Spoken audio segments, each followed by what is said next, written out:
Hello there, YouTubers. Welcome to Soaring Inferno's review of the Naruto episode 269, Naruto Shippuden episode 269. Sorry about that. Where we get to see Ginkaku and Kinkaku, who are the most notorious criminals of the Hidden Cloud. We know that they have a massive history of attacking. They managed to almost kill the second Hokage, put him against a corner. I think they were facing the second Raikage as well, but to make make the second Hokage almost die, that's quite an achievement.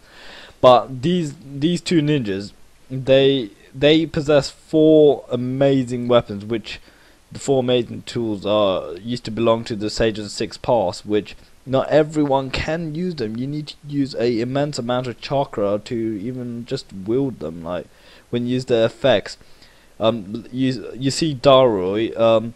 He feels the effects of just using from using two of the weapons.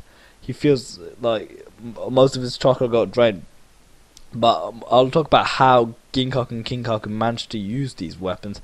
First of all, in the past, they planned on capturing the Ninetales. I think this was during when the second Raikage was around.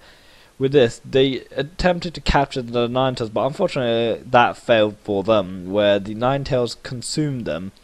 And the amazing thing is that they managed to survive in the belly of the Ninetales for 2 weeks, and what they said was that they were trashing about inside the Ninetales' stomach, which I still don't get how they weren't digested within the actual acid or something like that. It's really weird, but with that, they managed to absorb,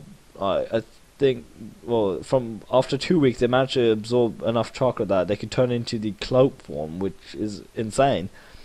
Alright, and when we get back into I'm gonna get back into the battle now, where Ginkaku and Kinkaku uses the four tools. I'll explain three of the tools. They basically link with each other. They each have like a certain role, but if you use all three effectively, they could become very dangerous weapons. Like one of them is I think it's like a bracelet or something like that.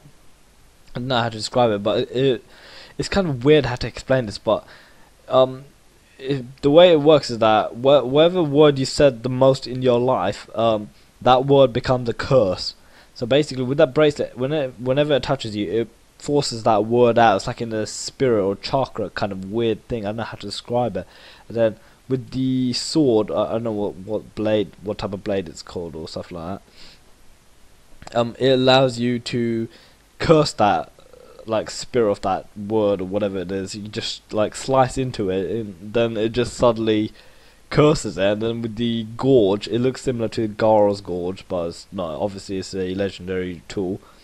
With that, it absorbs the person who actually says that word. Like they managed to capture two people, Samui and Astu. I can't remember Asui. I can't remember his name. How to pronounce it? Asui. The brothers and sisters, they get absorbed.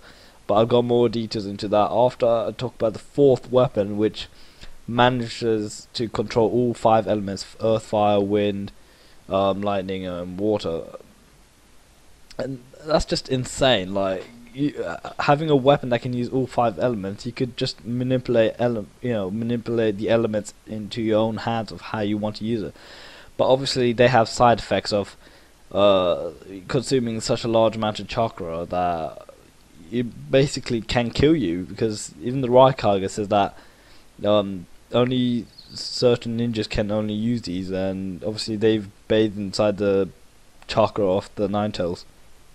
With that, in this episode, you do see later on at the end, Kinkaku turns into the Ninetales cloak form, which is just insane. I think he has 6 tails or something like that, and Darui has to fight that, but obviously the episode ends there. But in the next episode, they actually, the other units, join together and actually fight Kinkaku in the Ninetales cloak form, and you already know how powerful that is just from obviously the battle against Pain. Naruto went all the way up to the 8 tails, which, Pain almost got, you saw how much damage that was done to Pain, and he has a Rinnegan.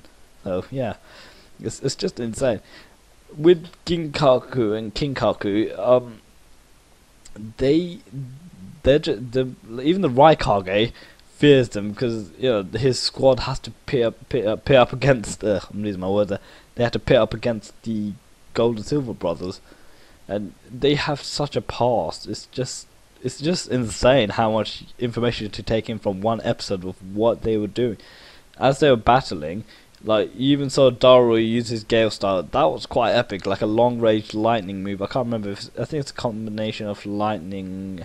Was it lightning and water, or was it lightning and wind? I can't remember what it was, but it was amazing how he did that. And he possesses the the dark lightning, or the black lightning, because he inherited the ability from the third Raikage, which is insane again.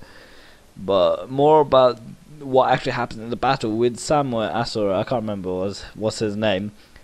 The way the ninja tools worked was that if you don't talk for a while, it'll absorb you, and one of them actually said the word when they were attacked by the flames of one of the ninja tool weapons, so they got absorbed. And Daru, he was getting absorbed, but he had basically his most words used changed after he said sorry, I apologize or sorry, because with that it managed to free him, and then he managed to grab two of the ninja tools, and then he used it against, I think, what's his name, Ginkaku, yeah, the silver hair one. And he actually managed to capture him because he actually managed to curse him with the bracelet. Well, when he shoved Ginkaku into Kinkaku earlier on.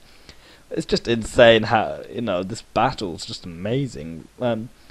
Now Kinkaku is like raging all around now in the Ninetales cloak form. So I hope you enjoyed this video of the episode 269 review. Stay tuned for next week's special vid. Yeah, as you can see, there's a Pokemon Blue walkthrough there. It's just sped up because I want to do different games every Thursday. So I hope you enjoyed this vid. Comment, rate, and subscribe. Thank you.